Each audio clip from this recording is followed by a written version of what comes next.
Hello, everyone. My name is Susan Morales, and today I'll be speaking with a special guest who actually once identified as being gay, but now he is actually an author, and we'll be hearing about his story and about a couple of the books that he has written. I have them right here. He talks about the topic of holy sexuality, where he offers a Christian worldview response to the gay community, but to us as well, as Christian believers and people that need to be educated on this topic.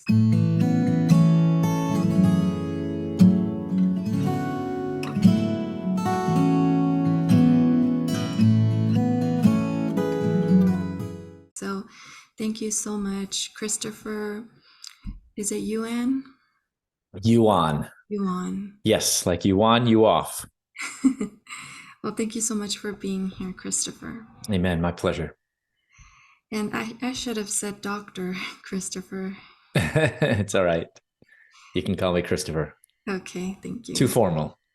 Well, you've definitely earned it, I'm sure. You are a professor at Moody College? I was at Moody Bible Institute, yeah, for 12 years, but I'm no longer living in Chicago. Oh, okay. So are Yes. you predominantly a speaker now? Yeah, I mean, I've for 20 years I've been speaking and traveling, and I only spoke at Moody or taught at Moody part time. Oh, okay. Yeah, Out of curiosity, for those that are familiar with your book and your story, did you ever become a dentist? I did not. I did not, but I was in dental school. I was really close. I was just 3 months away from becoming a dentist. Well, that's part of the story that we'll be hearing today. And Yes. so before we begin, can you share about your background and the work that you do, maybe the heart behind, your ministry? Yeah, I speak and write on biblical sexuality. I've uh, some of it comes from my own experience, but it really is just grounded in the gospel, God's truth revealed to us through Jesus Christ and His Word. But I speak on this topic of sexuality and gender to help not just unbelievers, but also, I mean, I think even more so Christians to have a proper, deeper understanding of biblical sexuality, not just what is God's no, but also God's yes. Um, totally agree. It's very necessary. And just, I've heard from a lot of women, especially, being a woman, I generally talk to more women, and there's a lot of sadness and confusion Mm-hmm. about this topic. And a lot of Yes. it's, we're just trying to, do our best with like figuring things out. So I'm really Mm-hmm. excited to hear what you have to say on the topic. Amen. You did start off talking about sexuality, and you also separated or mentioned gender. So Mm-hmm. maybe we can start by defining how would you define sexuality or holy sexuality, and is there a difference between sexuality and gender? Yeah. Yeah, there is. So sexuality is related to the attractions and the behaviors that we have related to someone else. And these are sexual and romantic in natures. And not sometimes people really confuse things and broaden it out to just any type of friendship or relationship. But that really confuses, and Christians do that as well sometimes, unfortunately. But that confuses what sexuality really is. I mean, if um, if being friends with someone is part of my sexuality, then everyone would be bisexual. I mean, I have friends that are men and women. That doesn't make me bisexual or just because I have a friend. So sexuality is definitely how we relate with other people and how we are drawn to other people sexually or romantically. Of course, it's not all sexual in nature. So sexuality differentiated from gender, whereas sexuality is related to the other person, gender is related just to myself. So a gender would be and I want to be clear, differentiating between sex and gender. And maybe if I have to step back again, I'm doing a lot of definitions here at the beginning. Sex also has two definitions. Like when I was talking about sexuality, sex is the act of sex, sexual intercourse. But sex can also mean male and female. And Christians also, we need to be careful that we're not confusing the two. I encourage people, instead of saying that we're sexual beings, because sexual can be confused, especially today in our hypersexualized world, that sexual means I must have sex as part of my essence. That's not true. We are sexed beings. We are male and female. So sex can mean intercourse, the activity, the behavior, the action, but sex can also mean the like being male or female. It's like more of a noun, the condition of being male or female. So sex in that sense is biological, but I actually even argue it's spiritual and eternal based on Genesis 1:27. And but gender, whereas sex and gender used to mean the same thing, gender now means a different category, where sex is an objective binary classification. Gender is a subjective self-perception, psychological category of viewing oneself as male or female, and therefore there's nothing really tangible about the concept, the modern concept of gender. Do you have an opinion about whether Christians should use the word gender? Hmm. Well, I mean, I think, just as we can use incorrect terminology, we can call out. So, I mean, using it, that's a little bit vague, because I do use it to call out the error of it. And I think Christians, we should do that. I know sometimes, Christians were like, well, you shouldn't use it. Well, we need to call out the false teachings of the world, and we can't call out false teachings of the world if we're not actually calling it out. So I do use that term, but not use it as a legitimate category. So maybe to reframe the question, should Christians use it as a legitimate category? No, that doesn't mean that we shouldn't talk about it. We definitely need to talk, like the early church, they talk about heresies. They couldn't call Gnosticism is a bad, it's a heresy. It's bad teaching. It's false teaching. That doesn't mean that we shouldn't call it out and name it. So we need to recognize these categories that are out there. When we're engaging with the world, we recognize these terms, and we don't always have to necessarily, I believe, don't have to call it out right away, just as we won't call out every person's sin. Like, for example, a Muslim. If the first time you meet a Muslim, I'm not going to say, oh, you're a Muslim. Oh, you know that Muhammad is a false prophet. Not good idea. That's not a good form of evangelism. And that's actually bad apologetics. Because you're not winning any arguments. You're not convincing anyone. We want to kind of build a little bit of relationship, get to the presuppositions that actually undergird that false understanding, as opposed to kind of just giving these proof texts and arguments that don't really win anything. And so I use the word gender to call out its error. And but with our younger generation, we use these terminologies to show what it is. And when I'm engaged with other people, I know that when they say gender, I know what they mean. Now, maybe getting to the point where you're making, I do believe that as Christians, we should not use that term. Like, and I speak a lot of different denominations at their annual meetings and help churches with their statements. And I encourage churches, do not use the term gender because it's now a different meaning. And I think as Christians, yes, we should not use the term gender when we mean sex. Now, if we're meaning gender to call out the error in that false category, then yes, we're going to use that. But be very careful about the words that we use, because words have meaning. Words change time. Words change meaning over time. It's so interesting because I did go to college. I studied liberal studies at Cal State Fullerton. And Mm-hmm. so it was always just either you use sex or you use gender, but I never understood it that way, Yes. Yeah. especially as a Christian. Yeah. Yeah. And I think it's been coming into sharper focus in these last few years.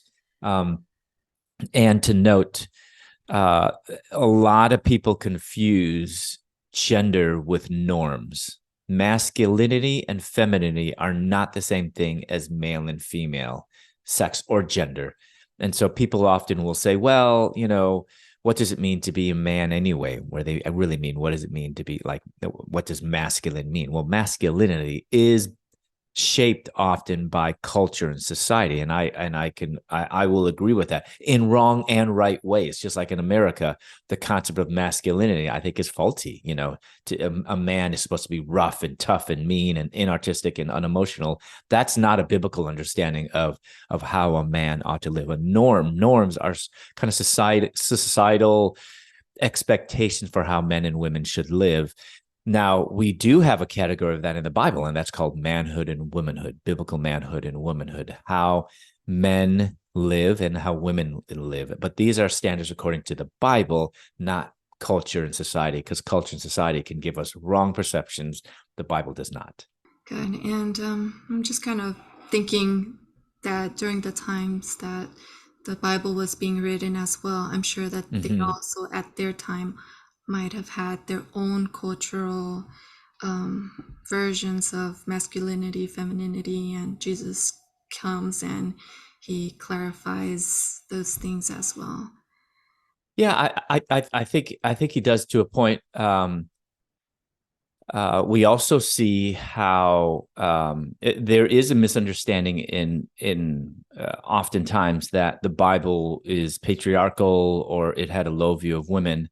But actually, the Bible had a very, very, very advanced view of women. Women were very much not viewed to have value or less valuable than men, and yet, Paul talks about that men and women are equal in value.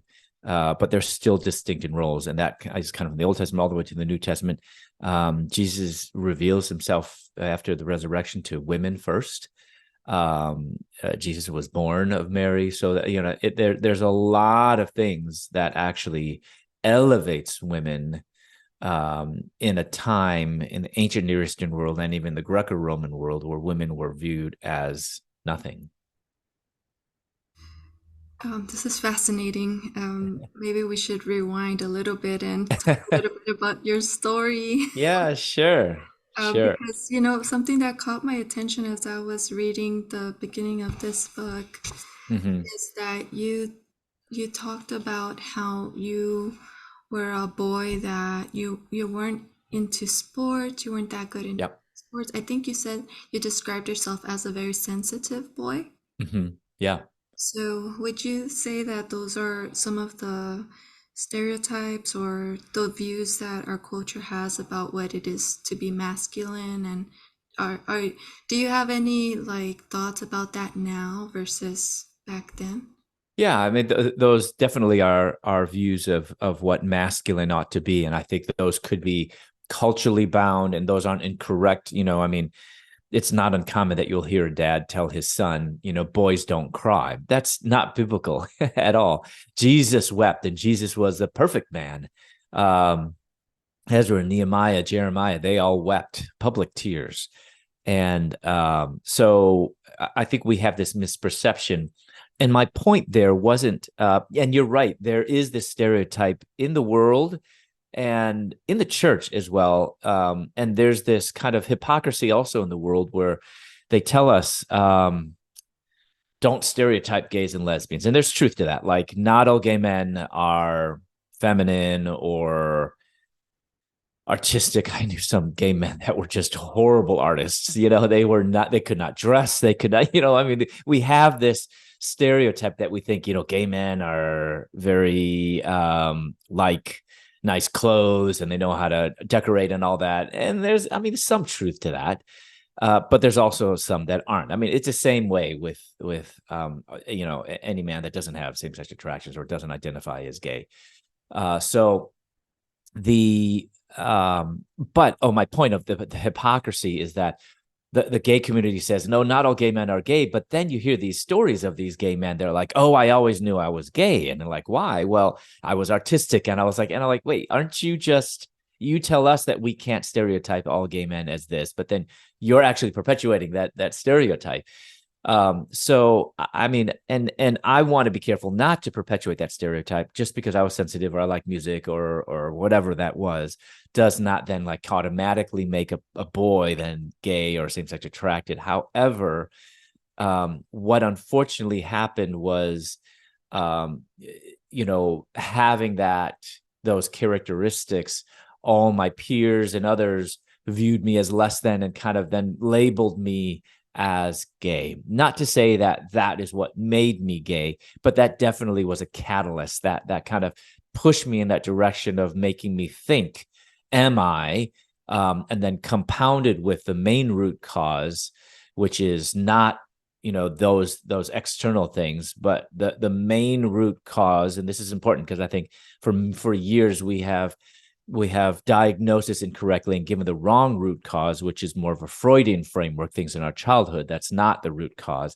The root cause is our sin nature. Like everything needs to be very, very biblical, and from that foundation of God's word and God's truth. Were they labeling you that like in elementary, middle school, high school? Oh, all of that. Yes. Yeah. All of that. Yeah. Okay. And then Yeah. you mentioned something, I think I heard you talking on another interview about being introduced to pornography Pornography. Yeah. at the age of 9. At the age of 9. Yes. Yep. Yeah. Which is back then there was no internet back then. And so this was actual magazines. And today with how much pornography that we see accessible, parents will give their kids a smartphone, in grade school. And I would just really encourage parents with children. Kids don't need smartphones. Just get them dumb phones. Just get them a flip phone. They might be made fun of, but I'd rather not give them a gateway to open up things in that they can see that, and then parents, you'll be held accountable, I believe. Over and over and over and over, I hear of young men and young women who struggle with pornography, and it was because they were exposed to pornography at a young age, and it's through internet. So please, parents, rethink giving your kids, and that also means iPads. I mean, I think, not that iPads are evil, but I mean, there's so many things around mobile devices and iPads. Is that the way that's then they? I think there's a lot of studies that actually show heavy iPad use actually then kind of um, decreases a kid's ability to be creative.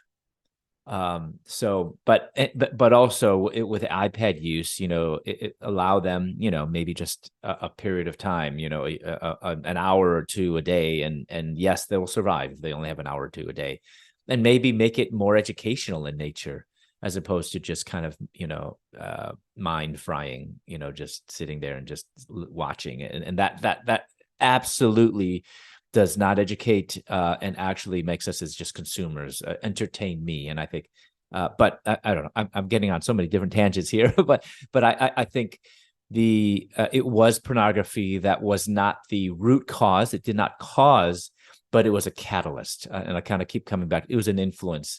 No 9-year-old should have those type of images, view those images. Well, no one at any age should view those images. It doesn't matter if they're 9 or 90, 99, or 19 or 29 or 39 or 40. None of ever should view those images.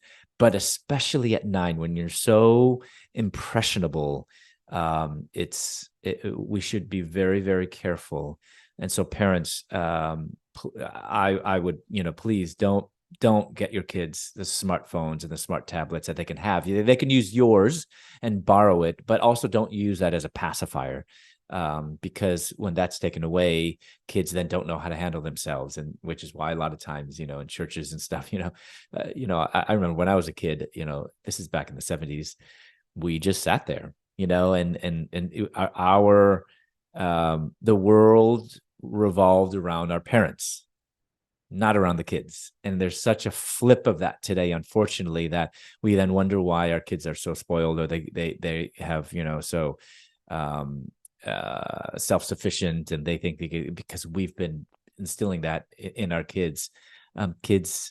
And not in it like I'm not saying this in a bad way, but kids do need to know how to just sit and be still, because that's a good lesson that they can carry on into adulthood, to know how to be silent and patient and listen, and not impatient. So anyway, those are. But anyway, how did I get there from pornography? But yes, pornography was definitely one of those things that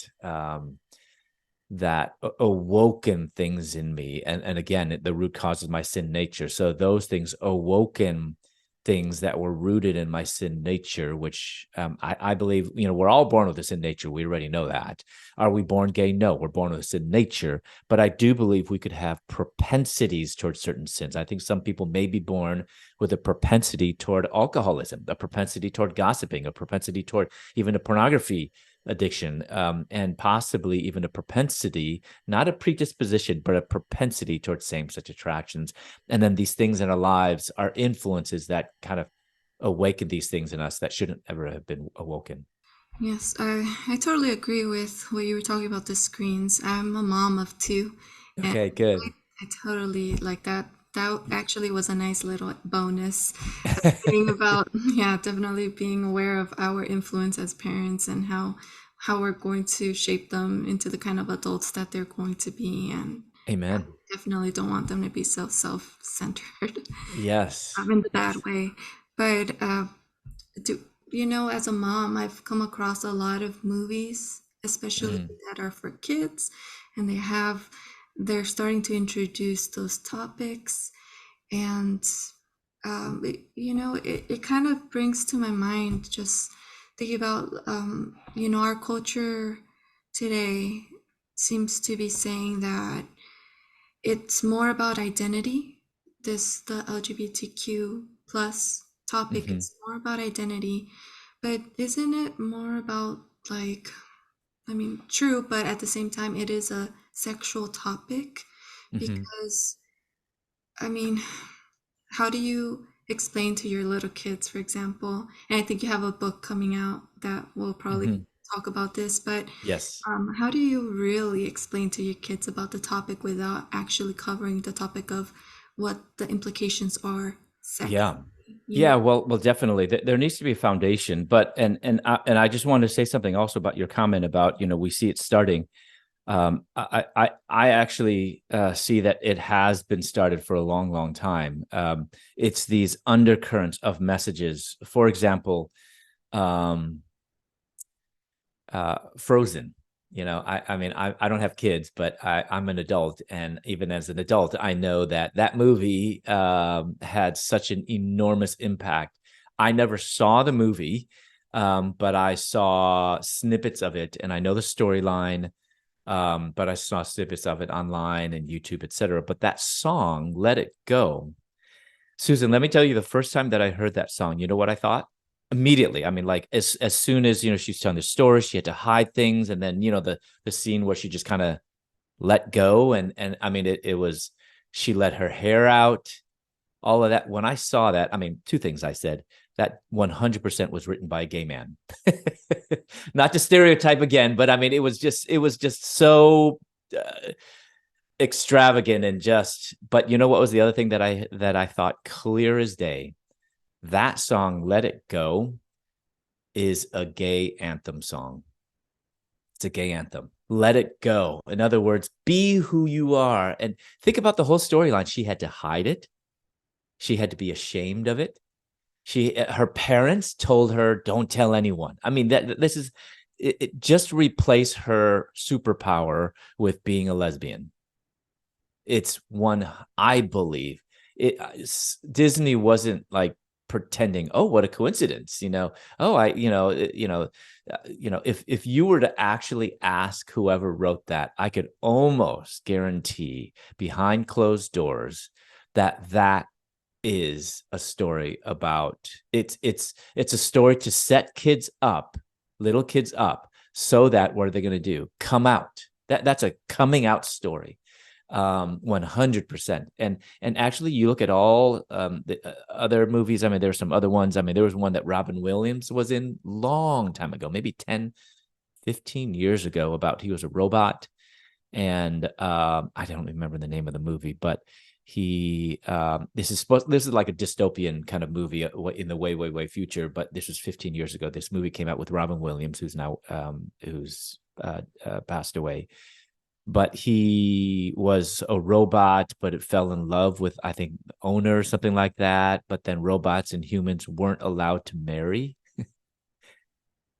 And they're like, why? These are like real people. I mean, because these robots had become so human.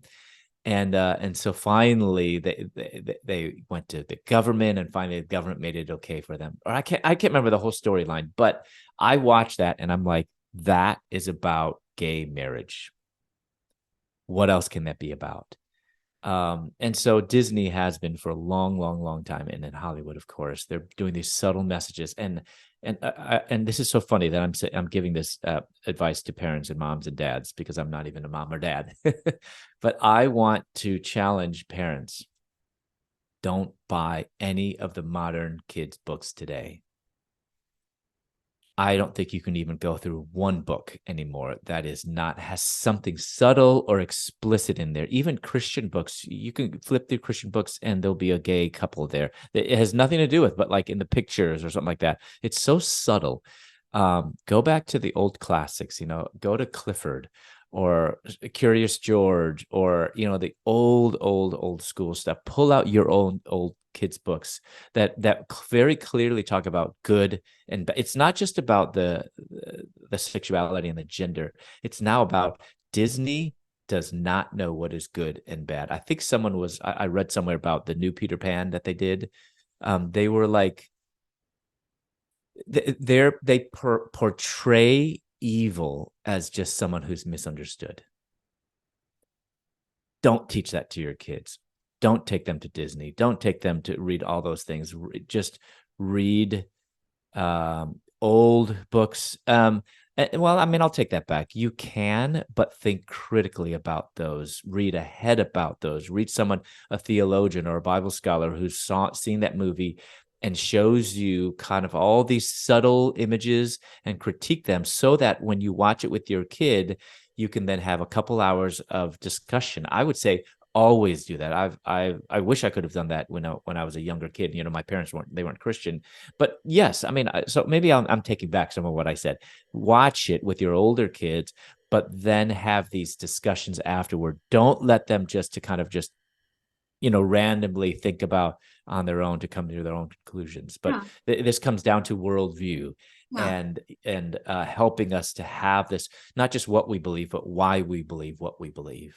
Yeah, because for example, we sat down, me and my two kids sat down to watch a Netflix movie, and I Mm. didn't know, I kind of wondered because there were like rainbows, and it was funny. I'm like, wow, this movie is really funny.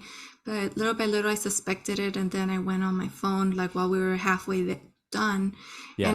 I realized that it was the first movie that had the first like lesbian as the main, um, and they did add a part towards the end, but here and there like they had a little button, a rainbow, and so at the end I'm like, okay, I'm gonna have to talk to my kids about this, and I talked to my kids about it, and they didn't really realize everything that was like being taught about that topic.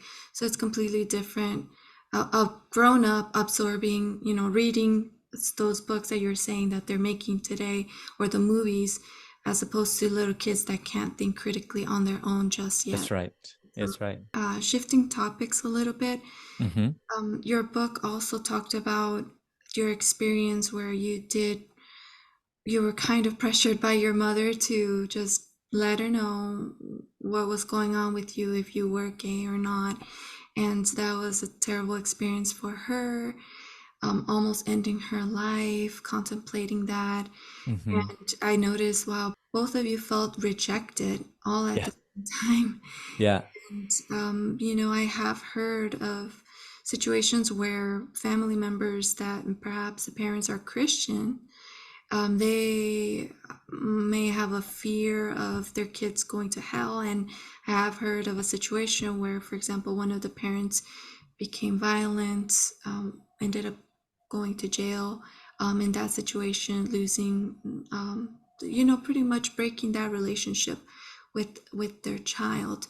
So, what would you say about that? Like, could you talk to parents, siblings about how they should handle a situation like that, or maybe even speak to the people that are contemplating coming out also Yes. family? Yeah. Well, two things. So to the parent, and to be clear with, with what my story, I wrestled with my sexuality from a young age. I didn't come out until my early 20s. I was going to dental school. We were not Christian at all. So that's kind of the important thing. My parents did not know Christ. They didn't have a biblical framework. They didn't understand the gospel at all. Never heard the gospel before. But so when my mother found out, our framework was Chinese traditions, and it's very much education, kind of shame based. Don't save your face. And so my mom kind of confronted me and asked, and I said yes. I mean, I'm like, I'm gay, so what? You need to get over it. That was kind of my attitude. I was in my 20s. I was your typical 20-year-old, um, not honoring my parents, etc. But and so my mom thought that an ultimatum would bring me to my senses. I was going to dental school. The plan was that I was going to come home, work with my parents, and like for her, this is not okay. So she thought she would give me an ultimatum: choose the family or choose that. She couldn't even say it. And well, for me, this wasn't a choice. This is who I am. For Chinese culture, family, and probably same thing with Latin culture, family's everything. It's only the modern West where family isn't anything. Isn't that so sad? Like in Asia, Africa, Latin America, everywhere else, ancient times, in the Middle East, in Israel, family is everything, which is, I think, it's the enemy here in the modern West that has totally destroyed the family, and we're all up in arms about finding the family. Well, let's learn from our Asian brothers and sisters. Let's learn from our Hispanic, brothers and sisters, and our African brothers and sisters, how we value our parents. We actually respect our elders, and I think that that's very biblical. We don't just kick our kids out just because they're 18. Like, that's just unheard of. If they're 30 and still single, live at home, and there's no shame in that. It doesn't make sense. Why waste your money? As expensive as it is to live. The government now thinks that it's the government's job to take care of people, and no, it should be families. And as Christians, it should be the church.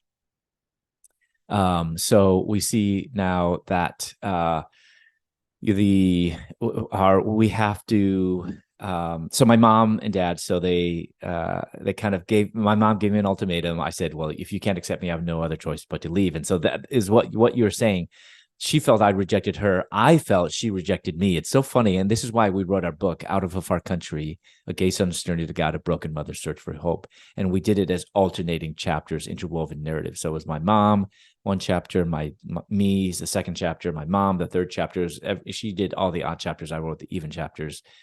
But so to the mom who's a Christian, I'm assuming if you're watching right now, and you're a Christian, and if you're not a Christian, come to know Jesus and click on. I'm sure Susan has probably some other good videos on the gospel. Believe in the gospel of Jesus Christ. There's nothing more important than that. But I'm assuming you're a Christian mom or a Christian dad, and you might have a child. What would you do if your child comes out? First, I would tell them, I love you no matter what. That's biblical. That comes right out of Romans 5, where Paul writes that God loves us while we were weak, while we were still sinners, while we were even enemies. So we love them. Now, we don't love as the world loves. Now, love doesn't mean approval, as I said in my book, in my books. Unconditional love is not the same thing as unconditional approval of our behaviors. So we love. However, parents, do not follow it up with this one word. It's 3 letters, but. Don't say but. When you say but, you've just erased everything that you said before. Instead, a couple options. You could say, tell me more, and just listen. Sometimes it's not always about lecturing or turning something into a teaching moment. You just need to, especially if this is an adult. If this is a child, then that's a different story. I'm thinking about this as a young adult or a teenager, which already teenagers, I mean, if you get 5 minutes with a teenager, that's a big win. So if they're willing to spend 5 minutes with you, like seize that moment, but don't feel like you have to turn into well, let me tell you what I believe. Listen, tell me more. Another option is you could say, I love you no matter what. And in other words, I love you no matter what. And I love you so much to tell you this. Those are two options. Or you could just save that statement for the next conversation. You could say, like, I love you so much and I want to tell you more. Let's pray right now, and let's meet again, tomorrow or in 2 days after, we think and pray. I mean, I'm assuming that, I'm not saying you say that right away, let's talk about this later. I'm assuming that you've probably maybe already talked for a whole hour, and maybe, you just want to process, and you don't want them to kind of keep going. But I mean, if they want to keep talking and you listen, that's okay. Listening does not mean approving. It depends on what you say. If you say, I'm so happy for you, and when they're living in sin, that's not right.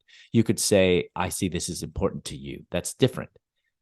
So that's what I would say for parents. Tell them, I love you no matter what. You can even say, I love you forever. Are you familiar with that book, Susan? I love you forever, Mom. Yes, you should read that to your kids every single day. And for those of you listening, that's it's such a wonderful story. But my mom wrote that down. I didn't know what that was until later I became a Christian. But for those struggling, I don't think that everyone needs to come out. I do believe that people need to share with some trusted individuals, with their pastor or with their loved ones, their parents, or a youth pastor or a mentor or accountability partner, maybe 2 or 3 people. They don't have to broadcast it. You do not need to put it on Facebook. You don't need to choose whatever new label. Don't do that. I even challenge you, don't identify with your sin struggle. Don't identify as gay. I do not identify as gay. That is not who I am. I am a Christian, which means I'm a redeemed sinner, which also means I am tempted with various different temptations. One that might be one, but that's in a whole list of other things that I need to completely resist and fight. So Christians are still tempted. Jesus Christ himself was tempted in every way. That's out of the book of Hebrews, but he's without sin. So I would say for the parent, tell them I love you no matter what. Listen, and also for the parent, tell them, how does your faith fit into this? What we hope is that our children would say, my faith is strong. I'm actually conforming my concept of sexuality to my faith in Christ, to God's truth. Unfortunately, what often happens with kids is the opposite is true. What do they say? I don't know about my faith. I'm struggling with my faith. And what you find is that they are conforming their faith or their lack of faith to fit their sexuality as if that was truth. So, and I would give that advice also to the individual who's struggling with same-sex attraction, thinking they want to come out. Tell them you don't have to come out to everyone. You could tell a few people. But when you do tell someone, make sure that you tell them not just what you're experiencing, but tell them what you're committed to. Because oftentimes if you tell someone I have same-sex attractions and then that's it, they're like, I don't know what that means. Are you going to go out and have look for a same-sex partner or what? What does that mean? Make sure you tell them what you're committed to. For example, I struggle with same-sex temptations. However, I'm committed to follow Jesus. I'm committed to deny myself, take up my cross, and follow Jesus. I think that's really important when we share with people. I keep thinking about, for example, pronouns. That's huge. That would be one of the things that they might go and change right away. Let me change my pronouns. So Yes, what do you if have it's to say gender. about pronouns? I think there's all this conversation about something called pronoun hospitality. Hospitality has to do with our actions. Hospitality is how to you reach out to people, inviting them into your home and stuff like that, not words. So it's a wrong use of that phrase Furthermore, pronoun hospitality, or this wrong concept, is giving the impression that the only thing important is just to have a relationship. That's grace at the expense of truth. Jesus was full of grace and full of truth. People aren't thinking deep enough about what are some other options where you can be full of grace, full of truth. Jesus, John 1:14, was full of grace and full of truth. It's always easier to be truth at the expense of grace, which is what probably Christians, they responded 10, 20, 30 years ago. That's not the problem today. We're not at truth at the expense of grace. The problem, of course, some are, but the biggest problem right now is grace at the expense of truth in the church. All the people probably your age, Susan, I'm assuming I'm older than you. I'm 52, so I'm older than you. But people your age, in, I don't know, 20s, 30s, are what they're wrestling with today is grace at the expense of truth. I hear this all the time, Susan, where people say, we just need to love. You've heard that before. We just need to love. That sounds so true, but it's not, because the love is right. There's no argument about that. The problem with that statement is just. Nowhere are we ever called to just love. If you just love, then you never have the opportunity to preach the gospel. How can people come to know Jesus if all you're doing is just loving? Loving is just action, just showing love. You'll never bring anyone to Christ. You must have the opportunity. The gospel, and there's this misperception, where someone, it was, I think, Francis of Assisi, who said, preach the gospel at all times, and only when necessary use words. That's not true. You can't preach the gospel without using words. Now, I'm okay with this phrase: live the truths of the gospel as you preach the gospel. I'm okay with that. You can't just preach it and not actually live out the reality of the gospel. Like, I'm born again. I might struggle, but I am a new creation in Christ. So I think those things are really important, that we need to be full of grace, full of truth. So when it comes to pronouns, we think that there's only two options: either just use the right pronouns. Like, let's just say, if I were to say my pronouns are thee, thou, thine. Actually, that was just a joke. I always think about that. If I'm going to have any pronouns, if I'm going to be forced to do that, I'm going to put thee, thou, and I make sure to tell everyone, and it's capital letters. No, so let's just say, just for hypothetical, if a man said, my pronouns are she, her, hers. Well, are the only options to use she, her, hers, and just be completely acquiesce and just do whatever they say? That's grace at the expense of truth. But then if we continue just to use he, him, his, that could also, shut the door, and then you'll have no opportunity to do that. What's interesting, and I rarely hear this, is both are both are avoidable. Both don't have to be used. I can respect the fact, not respect, maybe I could, for the opportunity to continue a relationship with this individual so that I can share the gospel, I'm okay for the moment to not use he, him, his. When people say, this is my preferred pronoun, she, her, hers, they're also implying, don't use he, him, his.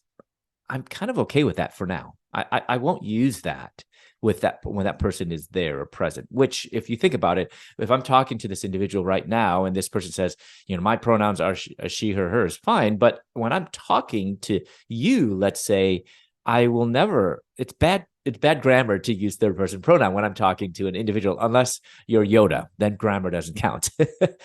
But the only time that I would use a third person pronoun is if that person isn't there. I'm talking about this person when this person isn't there, or that I'm talking to that person with that person there, just with another person.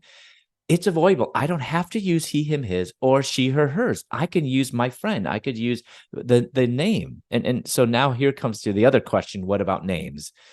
So to answer the pronoun question, no, I will not use the preferred pronoun, but I also don't have to use the correct pronoun, I could use another thing. Like, for example, I could say my friend. I could say my sibling. I could say my next door neighbor. I could say my classmate. I could say my coworker. I could see whatever. There's actually a lot of words, and it takes thinking ahead of I'm going to use this word instead. Now, names. I don't give the same answer for everyone because it depends on whether you've done life with this person, especially for parents. Do you know? I mean, and I know you do, Susan. The only people that government has given the right to name people, you know who that is? Who named your kids? Yeah, their You did, parents. right? Oh, well, yeah, and that's funny that you say that because Chinese the same thing. My Chinese name was given by my grandfather. That's Chinese culture. So that's the same thing in No, Hispanic no, culture? I just meant like my Oh, kids' oh, your parents. parents gave you your name, Oh but no, you, no, not in the Hispanic in my family. No, it was yeah, our decision because my family wanted other names. okay, yeah, that's funny. Yes. But then our names are given. Actually, that's what they call it's our given name. And so our names, actually, the government gives the right to parents to name their children, and children have no right to legally rename themselves until they're 18 or older. We don't talk about this. So names is actually an interesting thing because unless the government changes that, which they haven't yet, parents are the only legal people legally that can give names and take away names and change. Actually, a parent can legally change their names, their kids' names. Um, However, we want to be full of grace and full of truth. And I would say with a parent, with a teen child, especially teens, those, we talk about what are the threes, what's the term, the scary threes or the horrible threes, The yeah, yeah, terrible twos. terrible twos, yeah. And but then I mean, I would say that's like a terrible teens. I mean, it's that whole teen years where teens can often be just really rebellious. I mean, some not all, but during those teenage years, I think that we don't have to like have World War III every time we say their name. And this is where parents can come to a middle ground. Again, you don't have to use the name you gave them, but also you don't have to use the name that they want. See, I think that's full of grace and full of truth. We're not playing the world's game, but we're also being gracious. See, that's full of grace, full of truth. Just using the pronoun or using the name that they want to use, that could be grace at the expense of truth. But then if we use the other and just kind of force it and make them angry all the time, that could be viewed as truth at the expense of grace. How about come to a middle ground where we're full of grace, full of truth? For example, use an initial, use a nickname, or in Chinese, my mother disciples several moms who have children who identify as transgender. And my mom said, why don't you just use their Chinese name? And that actually worked. Then the kid was like, okay, fine. I mean, fine in a good way. Like, okay, that makes sense. Just use, because actually that was what the parent, well, for some parents, that spoke a lot of Chinese at home. Spanish might be a little different because names maybe are clearly male or female. But anyway, use a nickname, honey or whatever it is. And maybe start, using nicknames now early, because there was one mother like, I'm fearful that, my grandkid, would be, change their name because the parents are not walking with the Lord. And I said, start now with using just a nickname and, Bunny or whatever. And then in the future, anyway, that was like preempting something, which I don't think we have to do in every situation. But for parents, siblings, even like if that's my brother, I've done life with him. I would do the same thing. Let's come to a middle ground. And actually, it's very similar with nicknames. I don't know if you have any siblings, but I know a lot of times siblings or people have siblings, when they were younger. Let's just say like a boy was named Billy as a little kid growing up. And then when they get older, they're like, I'm not Billy anymore. I'm Bill. And the older sister can say, okay, whatever, Billy. It's when you do time with someone for years, you have a little bit of kind of you've earned that right to be able to call them only kind of whatever. But for the sake of being full of grace and full of truth, come to a middle ground. I think that's a good option.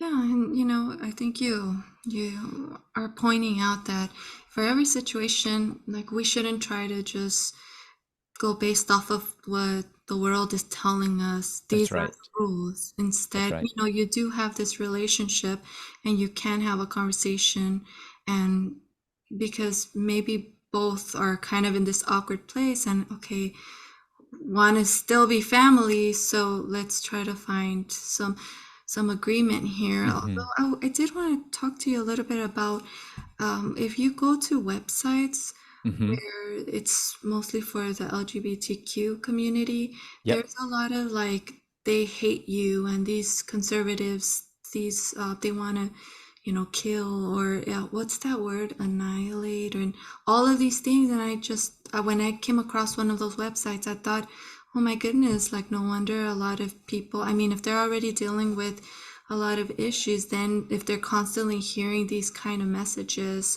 That's right. um, how is that going to impact them even more? And so also, I wanted to ask you, what do you think about like conservatives or Christians that how do you feel that they're dealing with like, countering the what they would say the agenda from that? Yeah. So I think the shift right now is no longer are Christians hateful or mean. It has shifted now. Like, and I see this now. The attacks that people make against me is not, you're just being mean or you're being hateful. The attacks now are my view is killing people. As a matter of fact, I was just in another state speaking, and a concerned mother, and this is what's so sad. It was a concerned Christian mother who was a psychologist, taught at some of the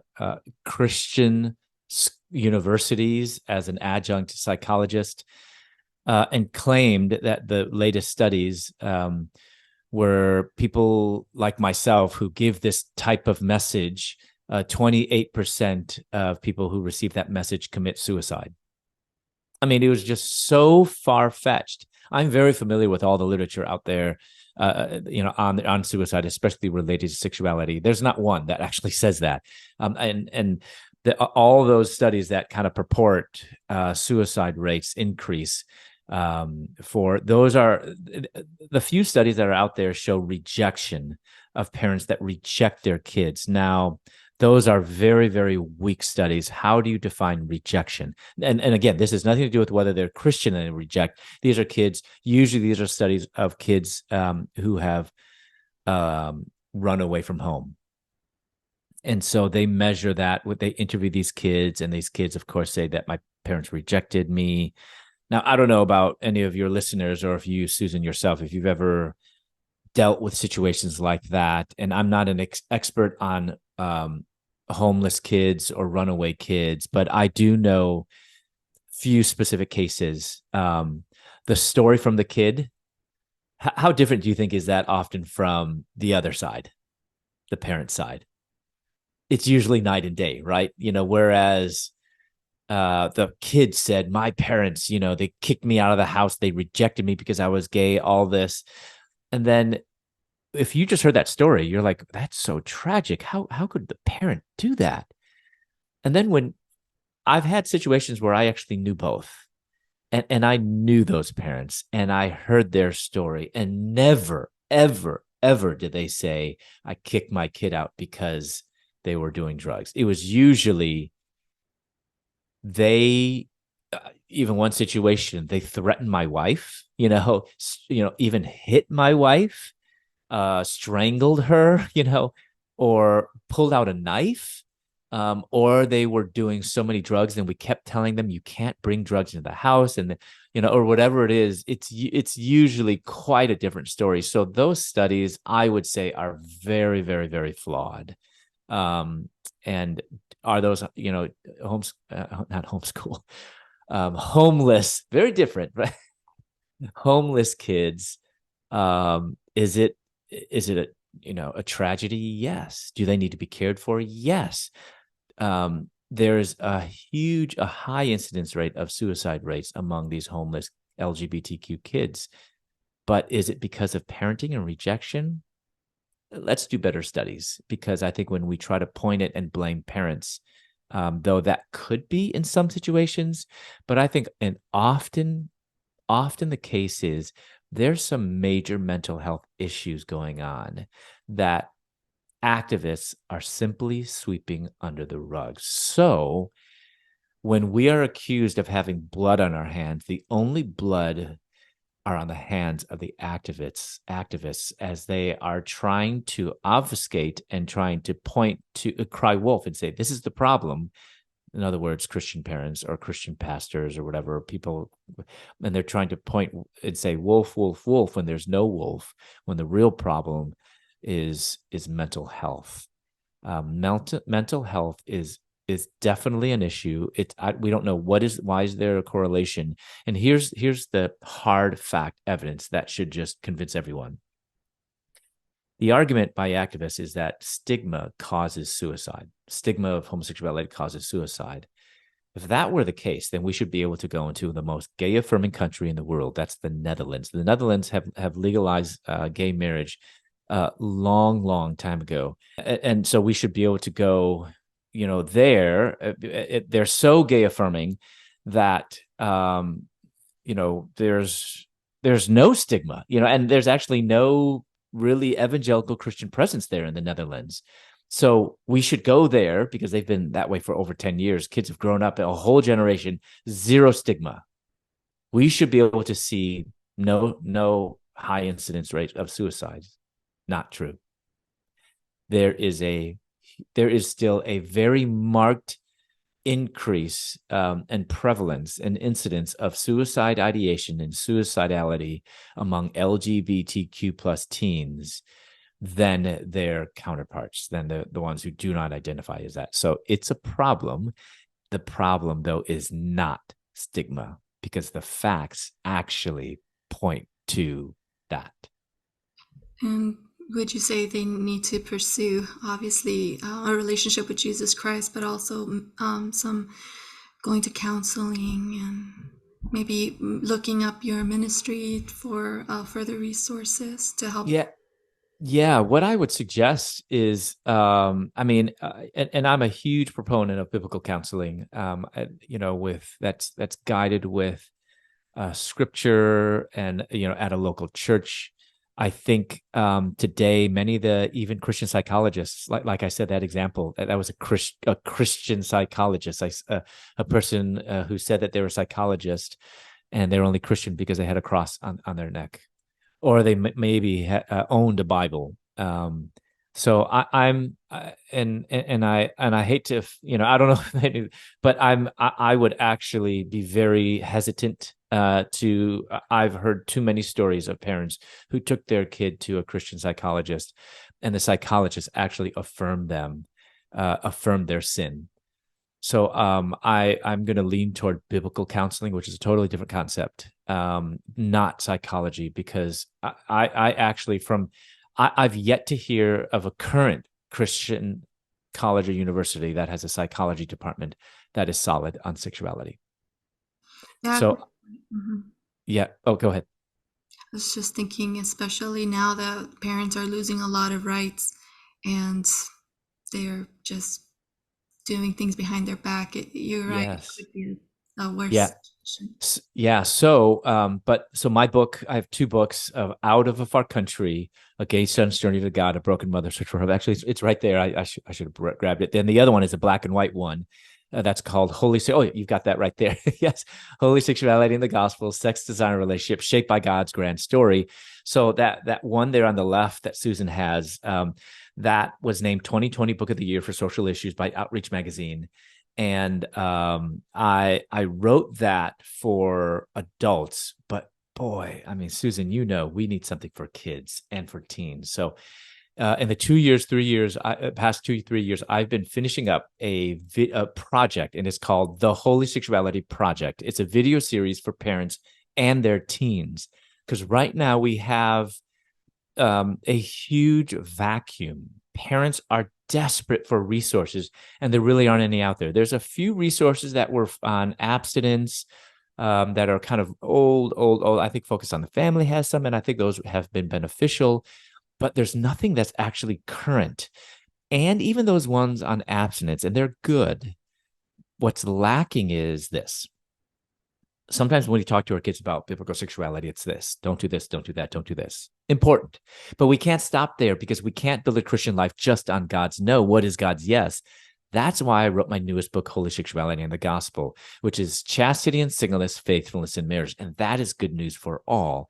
But I wrote that for adults. We needed something for teens. So this video series is actually geared at not having this as a church, something that the church does or the youth pastor does. And I think many youth pastors, there's some that are doing a good job, but a youth pastor, as good of a job as he does, never replaces a mom or a dad.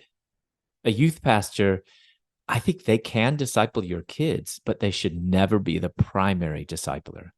A youth pastor can never be the primary teacher of the Bible. That's, I mean, to your kids. I mean, that doesn't mean you have to do like everything in depth, but basic things, reading to your kids, to your kids, the Bible to your kids, helping them to understand these concepts, doing these daily devotions. Youth pastors can't do that every day or several times a week. So this video series is to actually put the parent back in the driver's seat to do the job that God has ordained the parent and the grandparent and even uncles and aunts to do the job that God has ordained them to do, to be the primary disciplers, to help our kids to understand, embrace, and celebrate biblical sexuality. And that will kind of set up conversations, not just during those 12 lessons, but beyond and even beyond the teenage years into college. So it's 12 lessons, 36 videos, 270 minutes of content. There's some great animation. Actually, we had 32 illustrators or artists that are illustrators, animators, directors, sound engineers that were, a lot of them were freelancers that actually made videos that the Bible Project paid them to do it. So we use some of those same artists to do that. So it's high quality to keep the kids engaged. So just for more information, it's at holysexuality.com. And we initially were going to work with a big company to do this, but they wanted to charge $200, $300 per license. And we said, no, that's not accessible for a parent at all. And so what we want to do is we're doing it on our own so that we can just charge $20. Like we're not actually going to recoup any of that money back, which is fine. We have some very generous donors. Actually, my father, who's with the Lord, my parents, they basically gave a whole, I mean, this cost $500,000 to produce. So we have some really generous donors to do, and there's no way $20 a pop is going to pay for that. But we just wanted people to have a little bit of buy-in so they have incentive to go through it. But to really use this to help our kids, it's all hands on deck. Our kids are drowning in a tsunami of misinformation. So help us get the word out. Those of you that are watching, and Susan, you can help us get the word out. But our next project, hopefully, I don't know, hopefully in a couple of years, I don't know how long it's going to take us, but we want to do the Holy Sexuality Project for parents and their kids. So this will be for like grade school kids to help them understand sex and gender. And when I say sex, I'm talking about male and female. I'm not talking about we need to talk to little kids about intercourse yet. They just need to understand the basic concepts that you and we took for granted. A person is either a male or female. There's not like these other options that you can just choose. So we need to help our kids to understand basic principles that are grounded in God's truth. Yes, and thank you so much for making that affordable for parents. And I'm so excited because I know, like, I see it in my own kids when I teach them something about God. I don't even have to tell them. They go and they share that information with the little kids at the park and things like that. So I know it's Amen. definitely going to have an impact in young generations. So thank you so much for your time today. Oh, you're welcome. God bless you.